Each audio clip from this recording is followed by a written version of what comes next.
127. கர்த்தர் வீட்டை கட்டாராகில் அதை கட்டுகளுடன் பிரயாசம் விருதா. கர்த்தர் நகரத்தை காவாராகில் காவலாளர் விழித்திருக்கிறது விருதா. நீங்கள் அதிகாலையில் எழுந்து நேரப்பட வேலையிலே தரித்து வருத்தத்தின் அப்பத்தை சாப்பிடுகிறதும் விருதா. அவரே தமக்கு பிரியமானவனுக்கு நித்திரை அளிக்கிறார். இதோ பிள்ளைகள் கர்த்தரால் வரும் சுதந்திரம், கற்பதின் கனி அவரால் கிடைக்கும் பலன். வாழ வைத்தின் குமாரர் பலவான்கையில் அம்புகளுக்கு ஒப்பாய் இருக்கிறார்கள்.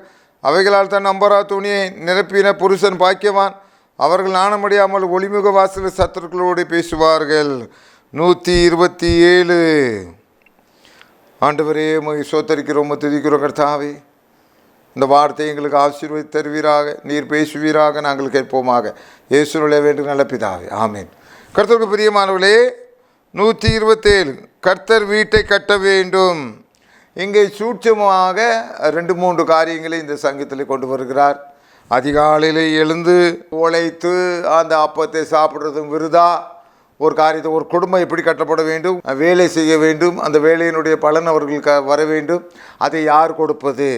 அடுத்தபடியாக அந்த குடும்பம் ஒரு வீடு கட்டப்பட வேண்டும் என்றால் வெறும் வீடா? அந்த வீட்டில் என்ன இருக்க வேண்டும்? பிள்ளைகள் இருக்க வேண்டும், புத்திர பாக்கியங்கள் இருக்க வேண்டும். அந்த புத்திர பாக்கியத்தை யார் கொடுக்கிறது? கர்த்தர் கொடுக்கிறது. கற்பத்தின் கனி கர்த்தரால் கிடைக்கும் பலன். ஆக அடுத்தபடியாக அந்த பிள்ளைகள் பிறக்கிறார்கள், நன்றாக வாழ வயதிலே இருக்க வேண்டும், நல்லாக ஓடியாடி வேலை செய்ய வேண்டும். இதெல்லாம் யார் கொடுக்கிறது? கர்த்தர் தான் கொடுக்க முடியும். ஆக முதல் வசனத்தில் என்ன சொல்லுகிறார்? சங்கீதம் 120, கர்த்தர் வீட்டை கட்டாராகில் அது கர்த்தருடைய பிரயாசம் விருதா அப்படின்ட்டு 2-3 காரியங்களை சூட்சமாக இங்கு கொண்டு வருகிறார். என்ன சூட்சமாக கொண்டு வருகிறார்? ஒரு வீடு கட்டப்பட வேண்டும் என்றால், வீடு என்ன வெறும் செங்கல் வீடை சொல்லலை. தாவீது ராஜா அந்த செங்கல் வச்சு வீட்டை கட்டுறது சொல்லலை.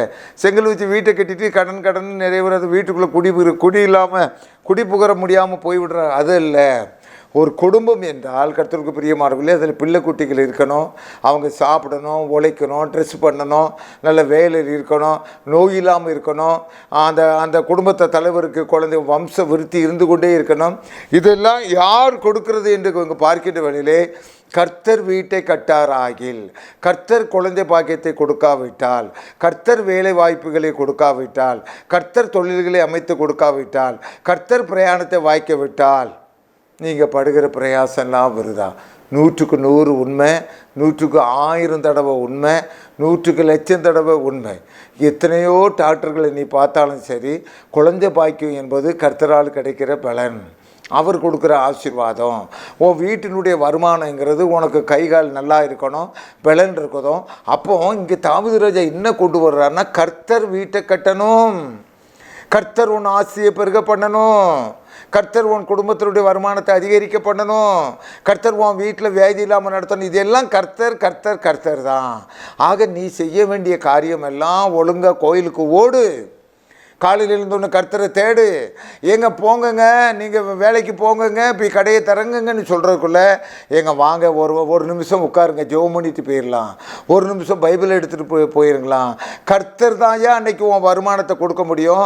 உன் கடையில் இருக்க வாழைப்பழம் விற்கணும்னா, அது அழுகாமல் விற்று போகணும்னா கர்த்தர் தான் ஏற்பாடு பண்ணணும். எங்கேயோ போயிட்டுருக்கான், குன்றத்தூருக்கு போயிட்டுருப்பான், அவனை நோக்கி ஆண்டவர் என்ன செய்வார்? செங்கல்பேட்டில் இருக்க உன் கடைக்கு நோக்கி வாங்கிட்டு குன்றத்தூருக்கு போக வைப்பார்.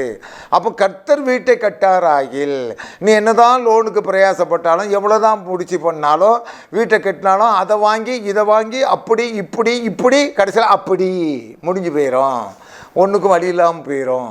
அப்போ கர்த்தர் வீட்டை கட்டின லோன் வாங்கினாலும் அதை அடைக்க கிருபை செய்யணும். அண்ணன் தம்பிட்ட வாங்கினாலும் இந்த கோல்மால் அப்படி இப்படி எப்படி பண்ணினாலும் அது நிலைக்க பண்ண வேண்டியது கர்த்தருடைய கருத்தில் தான் இருக்கிறது. ஆக எல்லா பிரயாசத்தினுடைய முடிவும் கர்த்தர் தான். ஒரு குடும்பம் நிற்க வேண்டும் என்றால் அதில் பிள்ளைகள் ஓடியாடணும், வாழ வீதியில் பிள்ளைகள் இருக்கணும், பெரியவங்க இருக்கணும், சின்னவங்க இருக்கணும், அங்கே என்ன செய்யணும்? உப்பு இருக்கணும், அங்கே மிளகாய் இருக்கணும், கத்திரிக்காய் இருக்கணும், எல்லாமே அங்கே இருக்கணும். ஐயா, இது எல்லாத்தையும் கட்டி வைக்கிறது யாருன்னா கர்த்தர் தான். வெறும் செங்கல் வீட்டை பற்றி சொல்லலையா. ஆக கர்த்தருக்கு பிரியமானவளே, உன்னுடைய வீடு கட்டப்பட வேண்டுமா, உன்னுடைய குடும்பம் கட்டப்பட வேண்டுமா, இந்த கர்த்தரை தேடு. கர்த்தரை கண்டறியத்தக்க சமயத்தில் அவரை தேடுங்கள்.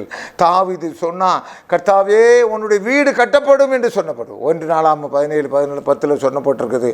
அவன் அப்படியே படுத்துக்கிட்டு இருக்கும்போது அப்படி ஒரு யோசிப்பான், ஐயோ நான் இப்படி ஏசு ரூமில் படுத்திருக்கேனே, ஆண்டருடைய பெட்டி அங்கே என் பணியிலும் அதுலேயும் இருக்குது, நான் தேவதாரு மரத்தில் பட்டேன், அப்போ கர்த்தர் அங்கே ஒரு தீர்க்கதரிசியை வச்சு சொல்லுவார், உன் வீடு கட்டப்படும் என்று கர்த்தர் சொல்லுகிறார். கர்த்தருக்கு ஒரு வீட்டை கட்டணும்னு நினச்சான், ஆண்டவர் அந்த வீட்டை கட்டினார்.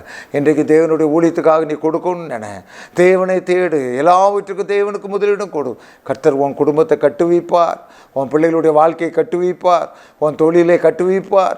கர்த்தர் உனக்கு உயர்ந்தவராக இருப்பார். கர்த்தர் உன்னை கைவிடவே மாட்டார். உன் வீட்டு நிமித்தமாக இருக்கிற லோன்கள்லாம் அடைபட்டு போகும். கர்த்தரை தேடு, கர்த்தரை தேடு, அவரை தேடு, முழங்கால் போடும்.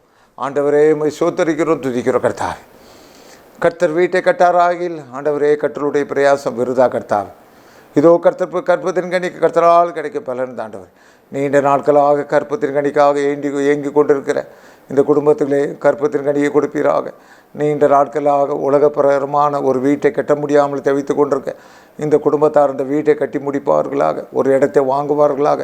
அது மாத்திரமல்ல கர்த்தாவே, துன்மார்க்கமான ஜீவியத்தில் உழண்டு கொண்டிருக்கிற இந்த அன்பு சகோதரனை சந்தித்து ஆண்டவரே சமாதானத்தோடு வீடு திரும்பவும், தன்னுடைய வீட்டை கட்டிக்கொள்ளவும், தன்னுடைய குடும்பத்தோடு சிநேகமாக இருக்கவும் கர்த்தர் கிருபை கொடுப்பீராக. இந்த செய்தியை அநேக பேருக்கு ஆசீர்வதித்து கொடுப்பீராக.